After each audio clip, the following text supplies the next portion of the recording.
ইরানের সাথে আমাদের অঞ্চলকে যুদ্ধে টেনে আনার ক্ষমতা আপনাকে কে দিয়েছে?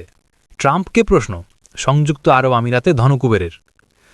সংযুক্ত আরব আমিরাতের একজন বিশিষ্ট ব্যবসায়ী খালাফ আহমেদ আল হাবতুর দাবি করেছেন যে ডোনাল্ড ট্রাম্পের কাছে ব্যাখ্যা করা উচিত যে কেন মার্কিন যুক্তরাষ্ট্র ইরানের সাথে যুদ্ধের সিদ্ধান্ত নিয়েছে এবং মার্কিন প্রেসিডেন্ট ইসরায়েলের সাথে যৌথভাবে যুদ্ধ শুরু করার আগে উপসাগরীয় দেশগুলির সম্ভাব্য ঝুঁকিগুলি বিবেচনা করেছেন কিনা।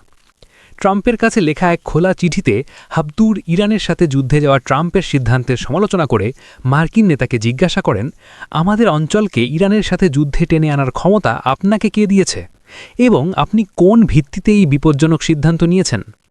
ট্রিগার চাপার আগে আপনি কি সমান্তরাল ক্ষতির হিসাব করেছিলেন এবং আপনি কি ভেবেছিলেন যে এই উত্তেজনার ফলে প্রথমে এই অঞ্চলের দেশগুলি ক্ষতিগ্রস্ত হবে?